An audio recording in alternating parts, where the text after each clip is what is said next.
bien d'autres bâtiments, dont des bâtiments métalliques. Louis-Pierre Baltard est un architecte tout à fait intéressant et qui est aussi un très grand dessinateur. Et c'est un architecte qui en fait a une réflexion sur les prisons tout à fait remarquable, puisqu'il est l'auteur d'un traité d'architecture des prisons qui s'appelle l'architectonographie des prisons, et qui est tout à fait étonnant de modernité pour cette époque, parce qu'il conçoit dans ce traité la prison non pas comme, je dirais, une prison expiation envers la société, mais vraiment une prison comme un lieu de rédemption et de reconstruction morale de l'individu, ce qui est, je crois, une attitude qui est tout à fait moderne par rapport au questionnement que nous avons aujourd'hui. Donc la prison Saint-Joseph est donc un lieu qui va devoir architecturalement porter cette empreinte. Alors évidemment, la reconstruction morale, elle se fait par, je dirais, de l'hygiène, elle se fait également par des règles de vie, et elle passe aussi par la religion. Du coup, la chapelle est au centre de la prison. Ça, c'est une constante, donc c'est le bâtiment central, et puis elle passe aussi par une notion qui est de séparer en fait les groupes d'individus entre les différents types d'enfermement. Ce qui fait que ici, dans la prison Saint-Joseph, Baltard va faire appel à un plan qu'on appelle en peigne. Mais il y avait eu un autre projet qui était un projet panoptique, comme donc un projet en étoile, comme la prison Saint-Paul, et donc le plan en peigne, c'est-à-dire en fait des bâtiments parallèles qui sont à la fois des lieux de réclusion, mais également des ateliers avec donc des espaces, des cours de récréation entre les différents bâtiments. Cette prison en fait s'organise par rapport au quai, qui est l'entrée principale et qui était le bâtiment d'administration. Le bâtiment qui était au centre, qui est conservé, c'est le bâtiment d'administration. C'était donc les bureaux. Finalement, on remet les bureaux là où ils étaient. Donc ensuite, au-delà, on a conservé donc à titre de témoignage tout le cœur de l'îlot, bien entendu, parce qu'il a vraiment une qualité architecturale tout à fait intéressante, et également une des ailes de la prison. De l'autre côté également, le pignon de l'aile symétrique est également conservé. On le voit mal sur la maquette parce que c'est en blanc, mais ça se répond. Et il y a dans ce lieu à la fois des allures de forum romain et à la fois des allures de couvent. Alors, les deux s'expliquent. L'allure de forum romain, c'est parce que nous sommes au début du XIXe siècle, dans un vocabulaire qui est un vocabulaire universel pour l'époque, qui est le néoclassicisme, qui ici est adapté. Là aussi, ça fait partie, je veux dire, c'est un code de valeurs qui est tout à fait symbolique et signifiant. C'est pour ça qu'ici, d'ailleurs, vous le voyez, nous sommes ici dans les anciens parloirs qui sont sous la chapelle, et vous voyez que nous sommes dans un lieu évidemment sévère, et Baltard utilise en fait une architecture qui est un ordre toscan ou un dorique sans base, en fait extrêmement sévère, de type grec, et donc c'est vraiment la volonté d'austérité et en même temps une qualité de dessin, vous voyez, avec une plastique des volumes qui est tout à fait intéressante.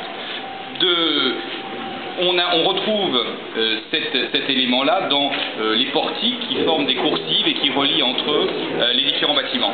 Et puis il y a aussi cette idée monastique de cloître. Il faut savoir que ça vient évidemment d'autre chose, qui est que les prisons, c'est un programme qui est inventé au XIXe siècle. Les lieux d'enfermement avant le XIXe sont en général en fait des lieux qu'on reconvertit, des châteaux, et surtout beaucoup de monastères, justement. Beaucoup de monastères désaffectés vont devenir des lieux d'enfermement. D'où, parce que ce sont des lieux de vie en collectivité, et d'où cette réminiscence qu'il y aura pour les architectes de l'évocation du cloître. Et ici, en fait, on a dans la déambulation autour de ces différentes cours qui sont reliées, qui sont séparées, scandées par des galeries, en fait, une notion de cloître qui est tout à fait évidente.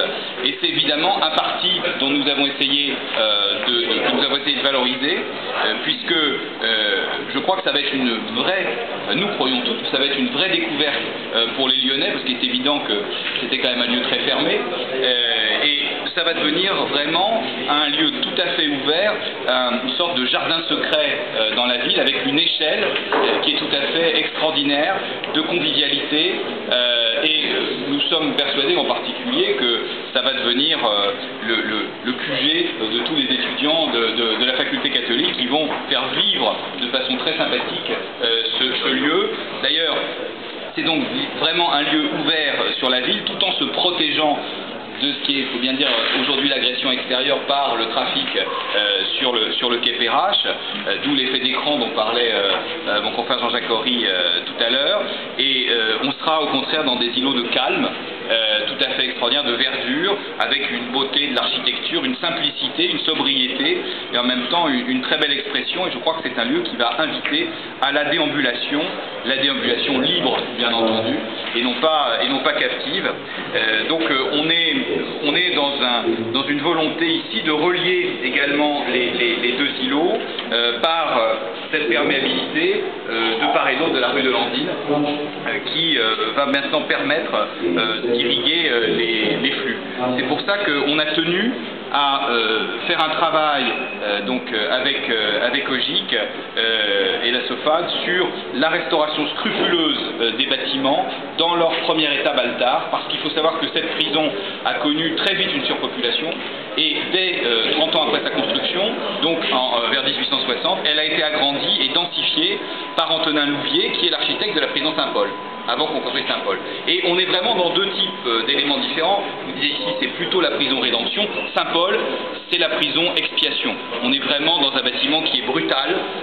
On fait du chiffre, on fait de la quantité. Ici, on essayait de faire de la qualité. Donc on a essayé, nous, de retrouver la qualité de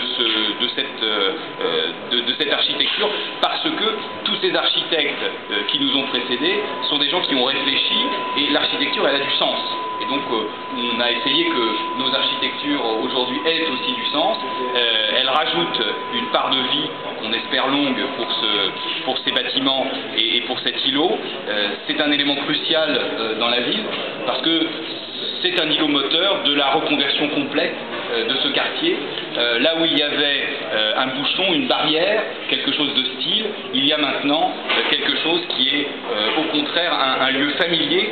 Et je suis persuadé que par la présence du patrimoine, très vite on aura l'impression que ça a toujours été là, et que finalement la convivialité va s'installer d'autant plus facilement que justement elle s'ancre dans une histoire que nous regardons en face, qui est une histoire effectivement parfois de souffrance, mais également une histoire d'intelligence, où il faut croire que l'individu est plus fort que les problèmes auxquels il est confronté. Et nous en avons ici le témoignage par le fait que nous allons faire un lieu de mémoire dans les portiques, en conservant les œuvres des prisonniers. Œuvres des prisonniers, vous les voyez peut-être à l'entrée quand vous êtes arrivé, donc vous avez traversé la cour, sur la droite, des grands panneaux de céramique. Ces panneaux vont être déplacés pour être mis à l'abri et pour pouvoir rétablir la transparence des portiques. Et puis, il faut savoir que là j'ai un peu de mal avec l'ambiance, mais il faut savoir que sous la rue de Landine, il y a une galerie, en fait, qui architecturalement n'est pas très intéressante, mais qui a un décor. En fait, elle a été décorée sous la direction de l'artiste Chamiseau quand il était détenu ici, avec d'autres prisonniers, et il y a un certain nombre de tableaux peints sur les murs, dont 4 œuvres de Chamiseau, qui sont tout à fait remarquables et qui vont être préservées. Et donc, il y a une petite articulation ici pour que ce lieu puisse être conservé et puisse être visité lors des journées du patrimoine, comme un lieu de mémoire. Je pense qu'il ne s'agit pas d'être amnésique, mais de regarder cette histoire en face et de se dire que nous sommes en train de créer une nouvelle page d'histoire qui est une fois en l'avenir. Voilà.